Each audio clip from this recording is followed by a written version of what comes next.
From KMUW Wichita, From Toronto, Ontario, and from Armilla, Spain, this is You're Saying It Wrong. Let's talk words.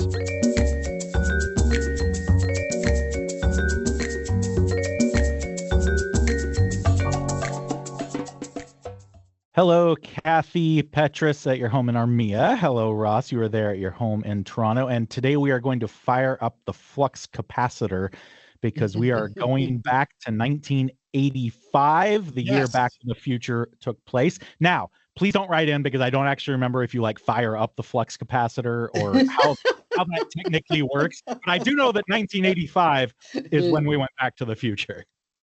Very good. But we're going to start with something different. As always, we're going to answer a listener email that should clean things up, Ross. Yes. Or we cleanse them up, Kathy.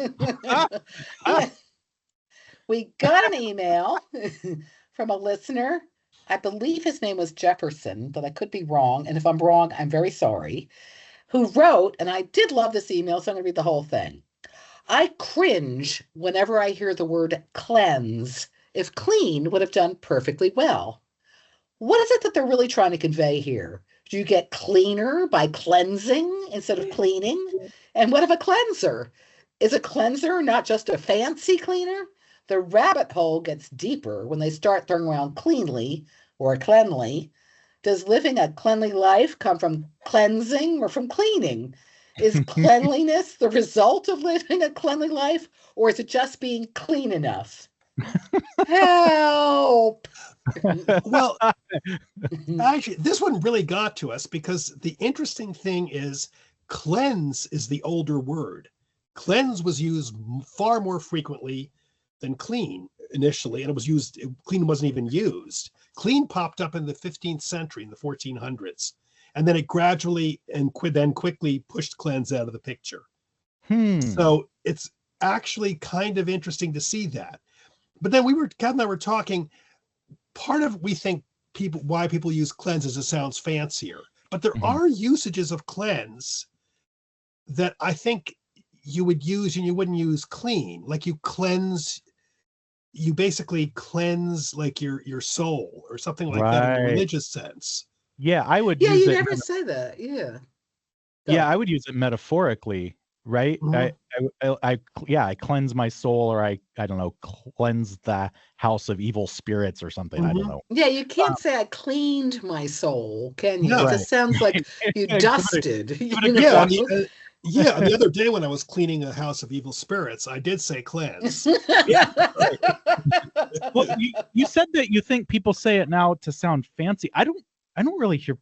Do people say it now in a non-metaphorical way? Oh yeah, cleanse though. I think it's like it's used a lot in ad copy. I always notice that where it's like face stuff. You know, cleanser. Cleanser to begin with. You say a facial cleanser, but you also say cleanse your face of impurities. You don't say clean your face of impurities. You know what though? It seems so clean.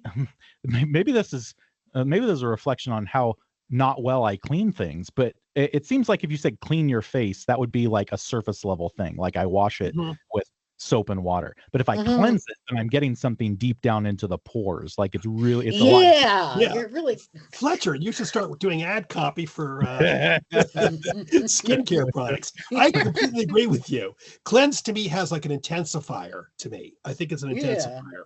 You're really cleaning it is cleanse to me. Can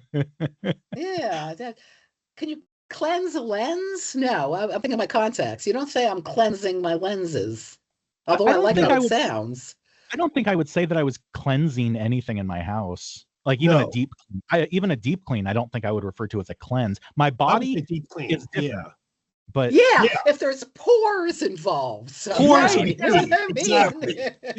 Pores are the key. I think we've all got that. So this was a good email. But that does lead to what we're going to be talking about today, which are usages of words or grammatical usages. Are these now, these distinctions, should we make them or not? And as Fletcher said I'm going to read, here's the book. Harper Dictionary of Contemporary Usage. This was published in 1985. Aha. It had internationally known authorities on word and language. And it was the state of the language today they were talking about, including piercing, perceptive, and witty comments from a distinguished panel of language experts. Ross, it sounds like us, but now. But there are 166 of them, outstanding writers, editors, news broadcasters, and others concerned with our language and how we use it, from Jane Alexander and Isaac Asimov to Barbara Tuchman and William Zinsser. And what they did was they had a panel in many cases where they would say, is this acceptable or is this unacceptable? And these were words in common usages or grammar, grammatical structures, syntax, etc. Should people be saying this or should they not be saying it? And they had votes.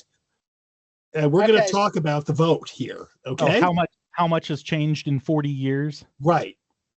And also, do we agree or disagree? Yes, exactly. So should we start with this one, Ross? Yeah. This is one we actually have talked about in the past. Disinterested versus uninterested. The panel was asked, do you observe the distinction, i.e., can you use them interchangeably? Harper Usage Panel said, written, yes, 91%, you can, no, 9%. Oh, yes, they did observe the distinction, excuse me, 91% of them, no, 9%. In casual speech, very similar, 90% no, yes, 10% no. So when asked if they would distinguish the meaning between disinterested and uninterested, they said, yes, pretty much, yes, we do. Okay. And Asimov said, I'm very proud of knowing the distinction and insist on it, correcting others freely. Anthony Burgess, as in A Clockwork Orange, said, this is one of the worst of all American solecisms, and it makes me boil. What do you think? What do you think, Fletcher? Now, are you boiling here or not?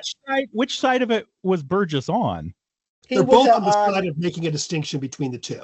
You do not use them interchangeably. Basically, disinterested meaning you don't have any bias. Uninterested is you don't want to think about it.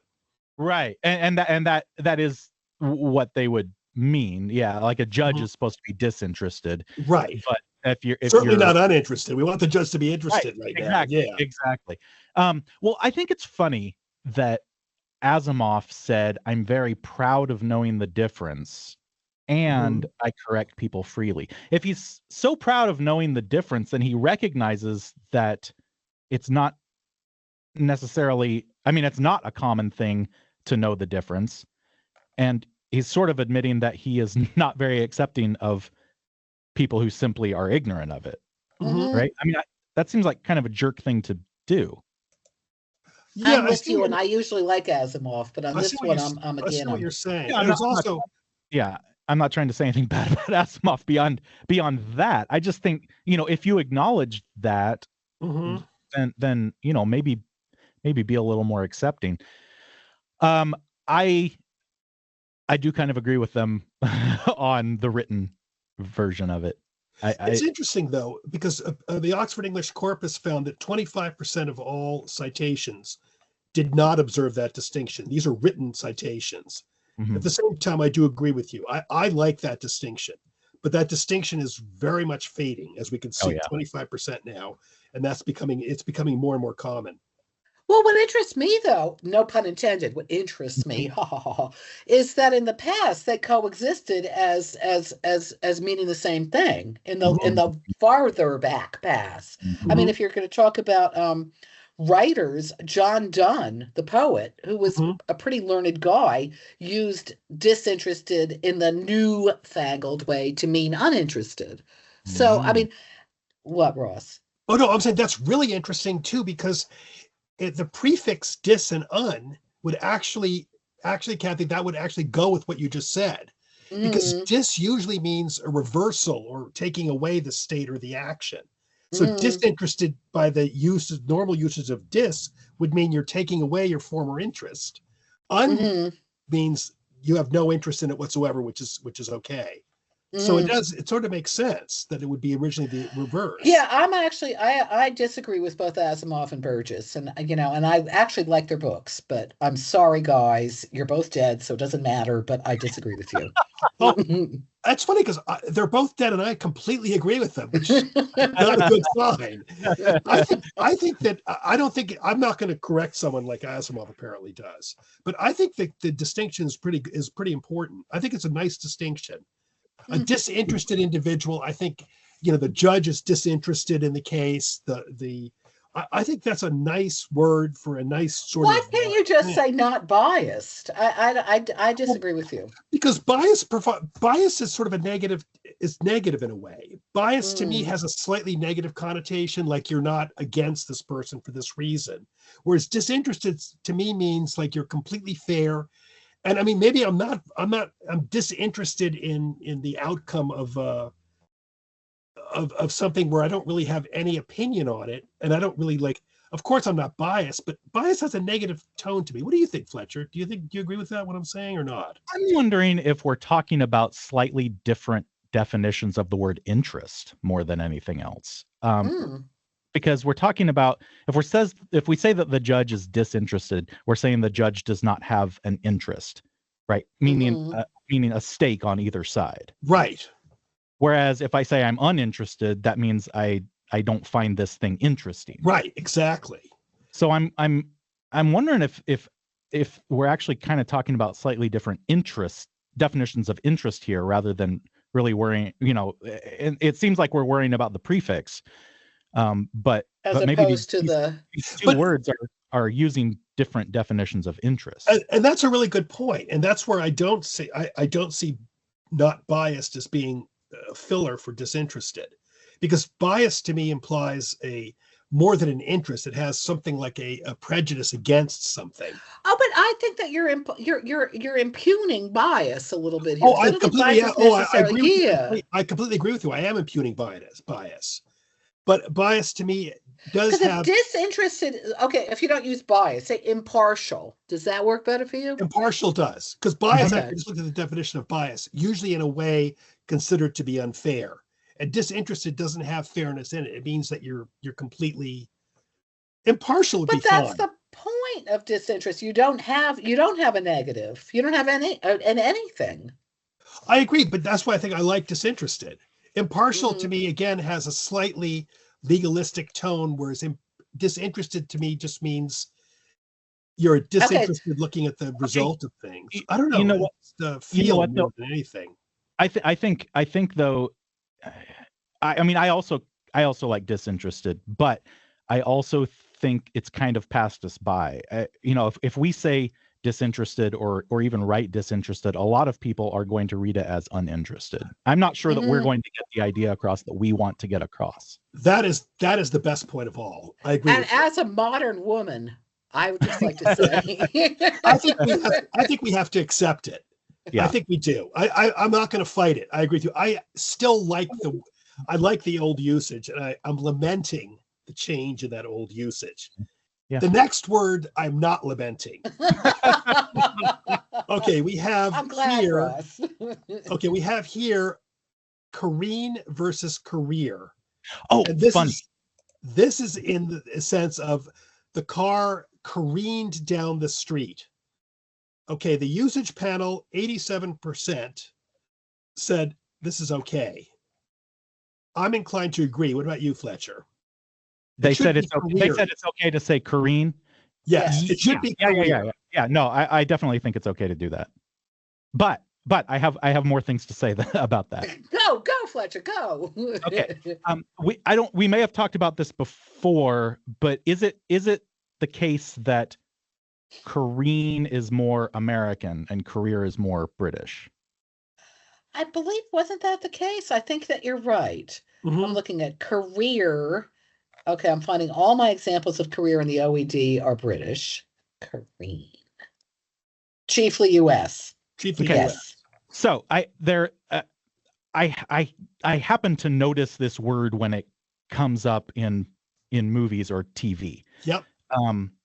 I was watching a British TV show. I think it was We Are Lady Parts. Great show. Mm-hmm. But Ooh. the young woman it's about a Muslim punk rock group. The young woman in the show said something was careering down the hall or something like that, right? But the subtitles that we had on so we could understand everybody said careen. That's really interesting. Yeah. I wonder if an American did the subtitles. Exactly. That's exactly what I think. And Fletcher, it's so coincidental, but last night I was watching an episode of Poirot, with David Suchet, which I'd never seen for years. I resisted watching it for some reason. We talked about this. Yeah, we talked about it. And I've been watching him like religiously, and I love the show. And he talked about careering down a road. And I was, wow, career, here we go again. I would have said, I know career is technically the original, but I would always say careen. I don't think I've ever said careering. Okay, I'm going to disagree with you, Ross, because I actually have heard you say career, and and it was when you were in the middle of, I think, an Aggie phase or something. You had used the term, and I was always like, my ears went like, tinkle, tinkle, woo, that's so interesting. Yeah, no, totally. I don't recall this. That's yeah, because I thought, God, Ross is becoming such a freaking Brit here. Come on, really, I guess I went to the bubbler and had a little, One more thing to say about movies. Would you agree that probably if somebody was kind of a snooty pedant, they would probably say career, like as a point? Yeah. Yes. Exactly. Okay. So, have you seen the movie The Holdovers with Paul Giamatti? No.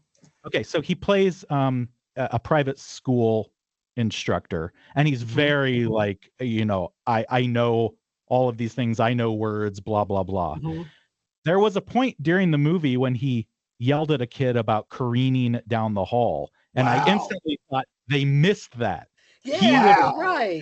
He would have said career. No question about that. No question about that. That was the one thing about the movie that made me bad. Otherwise, great movie. That's it. But I totally agree, because I think that career, an American would say the career as a, it would be pedantly. Yeah, it'd be very pedant. Yeah.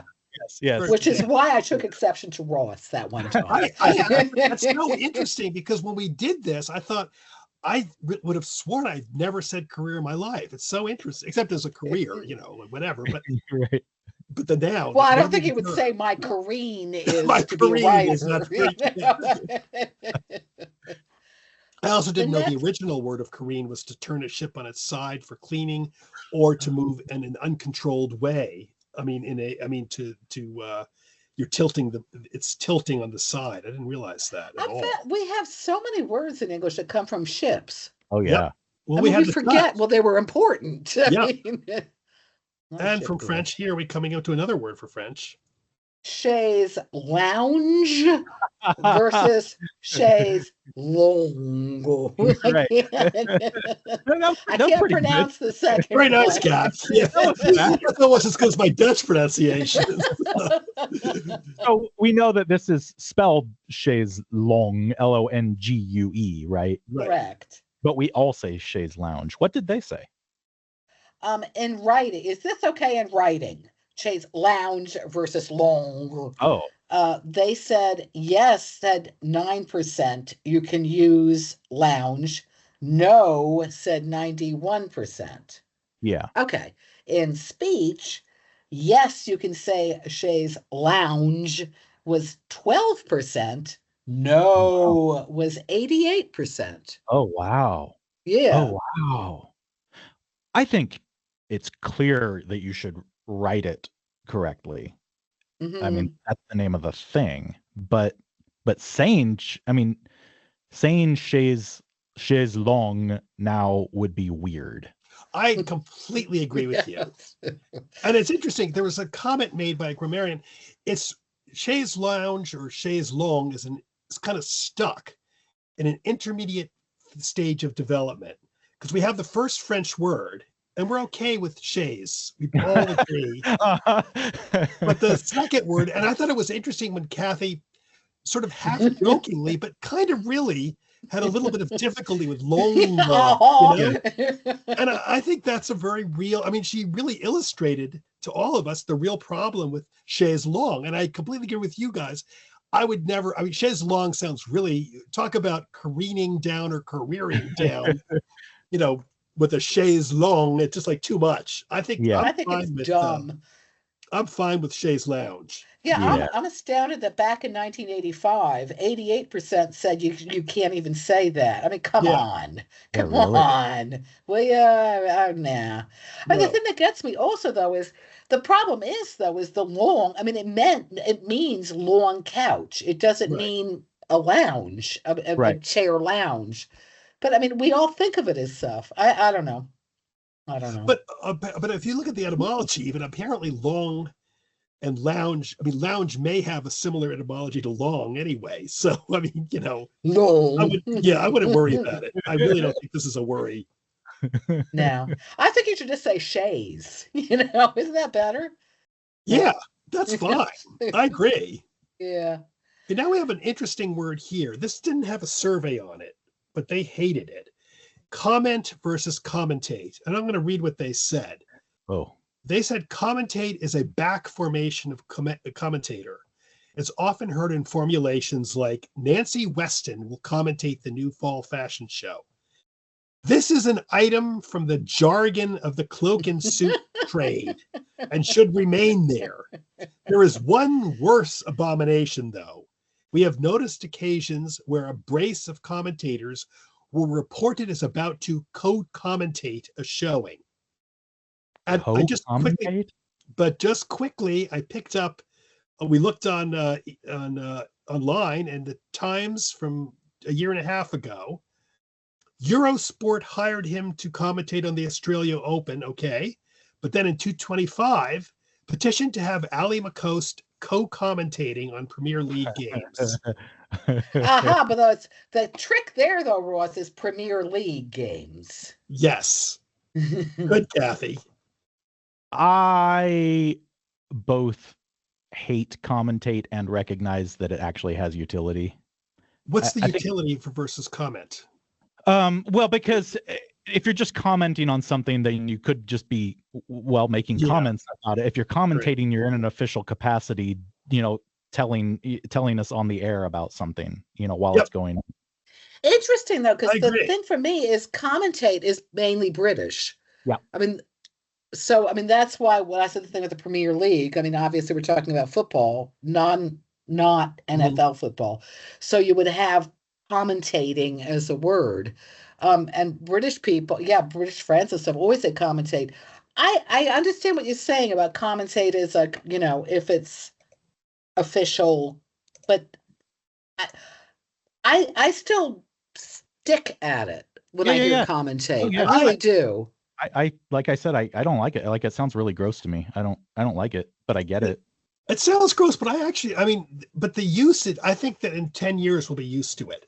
Mm-hmm. And I think it's coming. And I mentioned the New York Times because even though it's on Australian Open, the Times actually did use the word commentate. And I think, Fletcher, your point is it's a really useful word in that sense.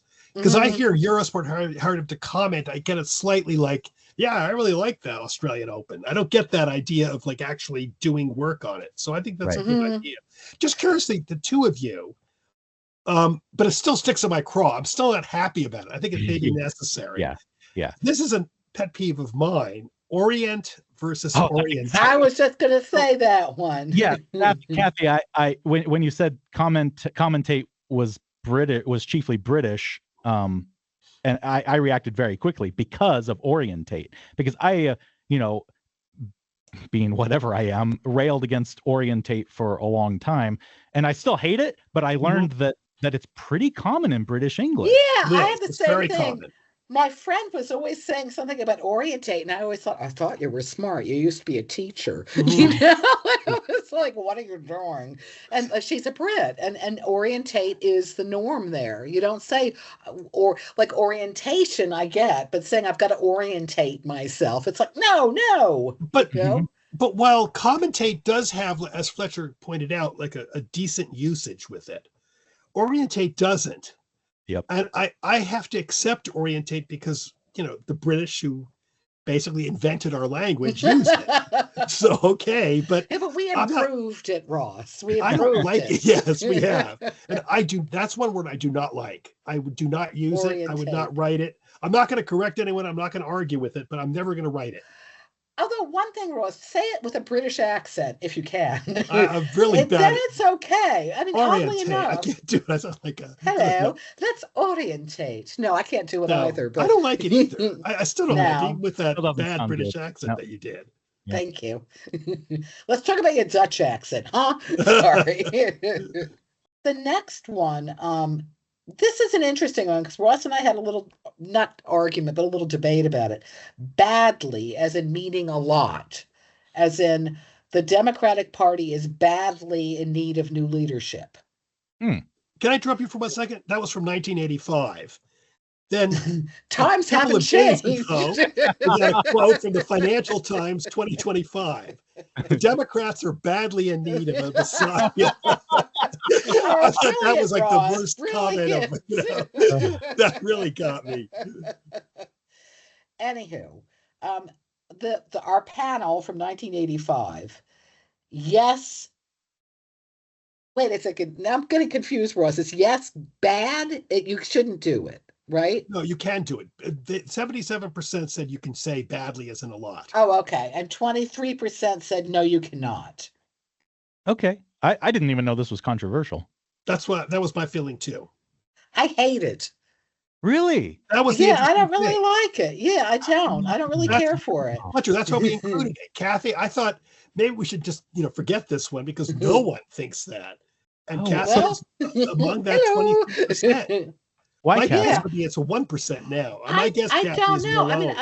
I need it badly. I need it a lot. I have no problem with a lot, but badly. I have actually, though, in fairness to me, and it sounds a little nutty, I have an issue a lot of times with with the LYs, like goodly or I'm trying to think of another one. We talked about firstly, secondly, all that stuff. I just have a thing against Yeah, it, it I wasn't guess. exactly. What if I said I need it bad? Well, that would What- really bother me. Now it's not even an adverb.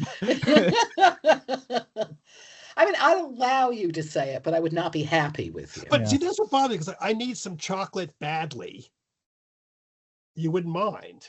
I need it badly. Technically, I understand it, but I'd rather you say I need some chocolate. I really need some chocolate. So I need some chocolate bad. That wouldn't That's bad. you think that's all right. All right. That's fine. That wouldn't work for me either. That doesn't bother me. Either. Neither one of Doesn't- those bothers That doesn't me. bother me. I mean, it doesn't bother me either, but it's technically not correct, I think. Okay. Well, it's technically not, but This is an interesting one too. This one I thought we thought this was completely, well, let me just say it. Cope. But you're basically coping. You're not coping with something. You're just coping. Coping is intransitive. Okay. Okay. Yes, this was interesting because most people, 70% said you should never do this in writing. Huh. They said Huh. it was okay. 62% it was okay in speech. But even there, almost 38% said no. Fletcher, what do you think? I have no problem with this. Not remotely. No. No. But Right. so I wonder if just our attitude toward mental health has changed that. I mean, now we can. I mean, when we're coping, we're kind of managing with the larger sense of things. Like Mhm. with the whole world. Like, I don't need to say I'm coping with everything that's going on in the world. You can just say I'm coping. Mhm. But maybe 40 years ago, we didn't care quite as much about. Yeah. Well, no, I'm sure we were, but like we weren't necessarily as willing to talk about our mental well-being. That's an interesting point. I think that's a valid one. I'm just looking right now the OED, and it had it had been used, golly, from the 1300s. Yeah. But it meant to strike, to come to blows, Oh, to it's meet in battle. Wow. Yeah, Wow. I never knew that. So you can't cope. You can't meet something in battle. You can't meet your faults in battle or your fears in battle, maybe. Yeah, no, I had no idea about that. But I don't think the one thing I do wonder about though, Fletcher, was like 50 years ago, everyone was talking about neuroses and stuff. So I'm not really sure the idea. Yeah, but did we really mean it? I mean, that was more of like a clinical, being removed from things. Look at neuroses. I mean, I say that it's not completely true. Carl Rogers was around too, so. Yeah, who knows? Well, I'm going to critique this, Fletcher. Kath, do you want to? Very nice, Ross. It's critique versus criticism, i.e., is critique okay as in a transitive verb, as in he critiqued that film. Oh, so we are talking about it as a verb, not as a noun. Okay. No, not as a noun. The Harper panel said in writing, no, 93%. No. You do not critique something. And in casual speak, no, 87%. What would you say instead? Criticized. Right. And that doesn't sound right at all now. If what we're talking about. That's completely agree. We both agree. Yeah. Completely agree. I think it's a completely necessary word, I think. And the old idea of criticism, though, was not, we take it, criticism is negative now. And a film critic is not necessarily, you can see where it still kind of remains the same. A film critic does not mean the film critic is going to always be against a film. Right. So therefore, why can't he criticize a film? Because that's what critics do. But the idea now is I'm criticizing you, Fletcher, it has a negative term to it. That's right. Critiquing your radio show has a positive or a disinterested neutral term. I think. Yeah, very nice, Ross. Yes. Or I would say unbiased. Or maybe impartial, but I think there's a definite. Yeah, I think things have definitely changed enough that you need. I don't think of criticize as impartial at all anymore. I understand it technically isn't, but it's a negative. I agree. You know what? Critic is even used negatively, though. I mean, if we're talking about a film critic, obviously that's like a job title. Right.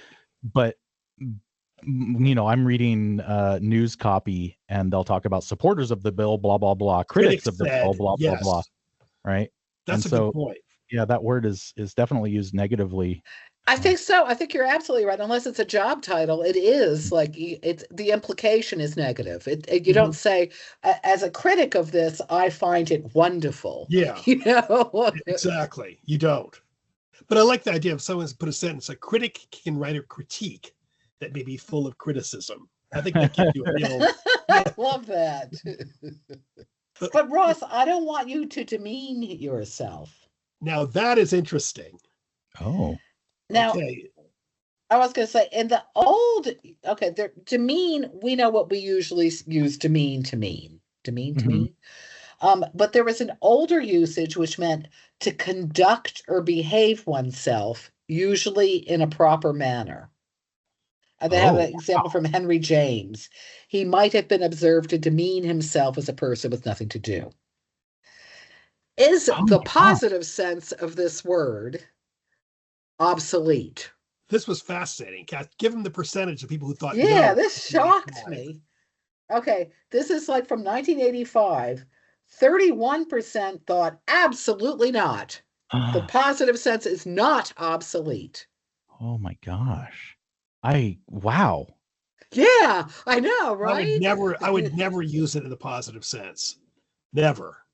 No, I would never. Well, this may be the first time I've known this was even a thing. Yeah. Here's a sentence from, I guess, a while back. They did not know how to demean themselves in the king's presence. They don't mean grovel. They mean conduct. Yeah, I absolutely would have thought they meant like they didn't know how to prostrate themselves. Yes. Yeah, exactly. Yeah, I would have too. And thank you for saying prostrate as opposed to prostate, which is I hate mistake. I do know the difference there. But it comes from the French to mener, which is to conduct, which is, it clearly means originally, what we thought, just to. How did the meaning change? Do you have any idea? No. Yeah. Don't. That one is really interesting. We did some research on it. We couldn't find. I'm sorry. I'm looking. Is it that there are two different demeans? No, I the believe. feeling. Actually, can I interrupt you here because the feeling is it's modeled on debase, Right. and so they had the D. The D part means the mean means like they took the duh part. They meant going down. So you're going down in your conduct is how it became. But that's what I'm saying. So there are in effect two demeans in English, one which is the going down one and the other which is just to conduct. No? I'm confused here. No, demean originally meant what we thought it meant. The D part did not mean down in that sense. It just came from the French deminer, which had a certain meaning. Then apparently what happened was people kept using the duh as Negative. negative. Yeah, because duh usually means, it comes from the Latin, it usually means down, but it can also mean concerning. So my guess would be the concerning conduct would have been the original meaning of it in English. And then on the model of debase, it took over that prefix became the down. Yeah, because I'm looking at everything in the OED initially is just conducting. Yeah. It's just like conducting things. Yeah, conducting. Duh. Yeah. But then on the model of debase, it came to mean down conduct, which means groveling or whatever, which is really cool. Yeah, It's very interesting. Okay. Pain racked or storm racked. The WRACK versus RACK. This one I really am fascinated by. Is rack with an R interchangeable with WRACK? Oh, okay. Okay. 37% said yes. 63%, which is my camp, say no. Mm-hmm. Fascinating. I'm really surprised that 37% said that was fine. Yeah. Given all of the other words we've talked about and how what their attitudes have been. Ross, what do you think? I agree with you two. I'm a no. Well, I went a little crazy with this though, and I'm finding that the R version is becoming more and more common, and it's now standard nerve wracking with an R, and they're using rack as if you're on a torture rack, so you're being like, which is that's a good folk etymology. That's a good explanation for it, I think. Yep. Yeah, I don't buy it. Do you? I think the problem, I don't either because I'm used to the WR, but I do think the problem is we're talking about sailing. I mean, rack again. Rack comes from like an erect ship, with in the Dutch. Yeah, and it comes from, we were talking last week about the Dutch, and it comes from Dutch, Rakke, Middle Dutch. But the key thing is, we're not like, most of us aren't at sea filibustering or pirates or whatever. We're on land and we're more used to different, rack is a different word. So I think that's what happens. Yeah. And I don't think we like picture rack anymore, seaweed I say rack or whatever. No. Racking my brain, I do it with a W. I know that rack and rack, the W one and the R one come from different words, but they do overlap. Yeah. But I prefer rack with the W. I just do. Yeah, I'm with you. I like the W better, and I'm also with. Well, I think Ross likes the W better too, but I'm also with what he said, which is that it is changing, and I think we just probably have to get over it. Yeah, we cannot be racked with pain over this. I am, though. I am. It bothers me. I'm sorry, everybody. Anyway. Although one thing I do like about storm racked with the W, I just like picturing like, a stormy sea. I like the word racked. Yeah, I agree with it. Do you get those old, remember the starving artist ads they used to have? You get these horrible paintings that were from motels. Yeah, no, exactly. No, I like that image, actually. I do. I like the word because it evokes something in me. I love it. So. This is why we have all those nautical terms. It's the romance of the sea. Yes. It is.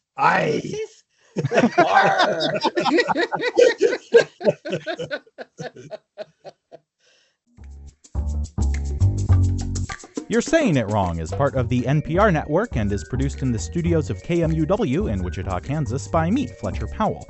Kathy Petrus records from her home in Armia, Spain. Ross Petrus from his home in Toronto, Ontario in Canada. Torrin Anderson composed our theme music, and our digital team is Beth Golay, Kate Hutchins, and Carly Cooper.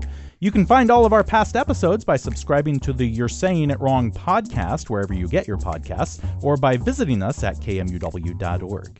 If you have a question for Kathy and Ross, if you'd like to suggest a topic, or you just want to reach out, you can email me at powell@kmuw.org or email them at kandrpetrus@gmail.com. You can also email us a voice memo of you asking it your question. You might get your voice heard on air. If you'd like to do the same thing by downloading the KMUW app, you can do that and just click the Talk to Us button. You can find all of Kathy and Ross's books pretty much anywhere you get books, and a handful of them are also available on audiobook, read by the authors themselves. Thanks for joining us. We'll be back next week.